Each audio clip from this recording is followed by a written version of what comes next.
Look, hiring a small business employee is not like hiring employees for a big company or any other type of business like an organization or the government or things like that. It's totally different. And what makes a successful small business employee is not the same thing as what makes a successful employee in a big corporation. But too many small business owners don't have any experience thinking about the things that are going to make someone successful at their business. And that's why today I'm going to break down what it is you need to know about how to hire successful small business employees. And I should know because over the course of my career, we have a company that has 25 plus employees, plus about 10 contractors. So about 35 people working for my business right now. And here's the thing. In our business, we've had some really, really tremendous people. We do right now today. They're all awesome. And we continue to attract and hire really awesome talent in both contractors and employees and people that we work with. And it's really because of the secret thing that we're looking for that we know makes for a great small business employee, which is different than many other avenues. So in this video, I'm going to break down exactly what that is so that you can hire great employees for your business too and keep them around for the long term. And guess what?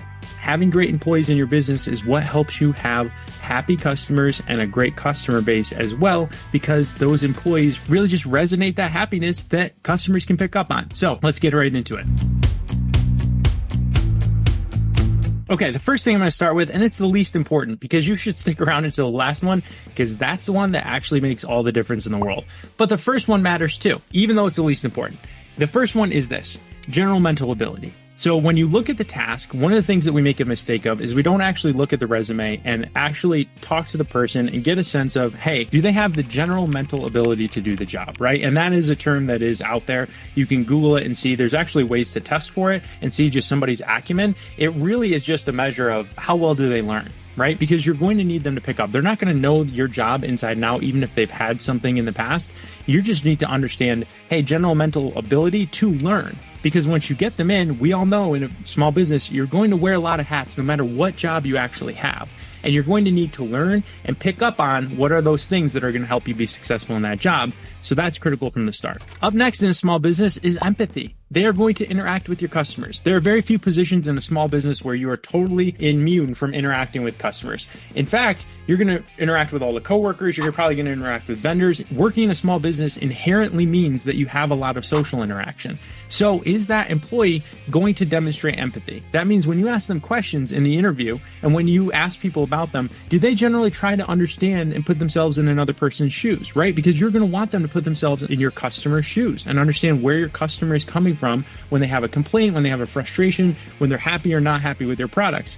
A successful small business employee demonstrates empathy. Number 3, what is their default mode? I'm going to tell you a little story. I had a employee once that really was all about themselves. Their perspective was constantly, what's in it for me? So everything that came around, whether that was a task that came up, whether it was serving a customer, whether it was learning a new software or taking on and switching gears and every single question was, well, what's in it for me? Why would that be good for me to do? Right? That was actually and you'd be surprised at how many people actually have this attitude, right? Where they think about me first in a situation.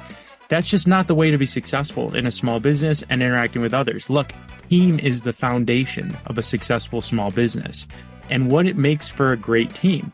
Everyone's willing to be there and give and work on behalf of one another to be successful. So when somebody is self-centered like that, and it's probably the biggest red flag, or they're thinking me or entitlement, there's a lot of words for it, it really disrupts the whole team, right? Because that person, it's not about you, it's about the team and it's about the customers when you're in a small business. And that goes for the business owner all the way to anyone else doing any single role in the business. It's about the team, which means when it's about the team, every day when you come in, you should be thinking about how can the team be successful.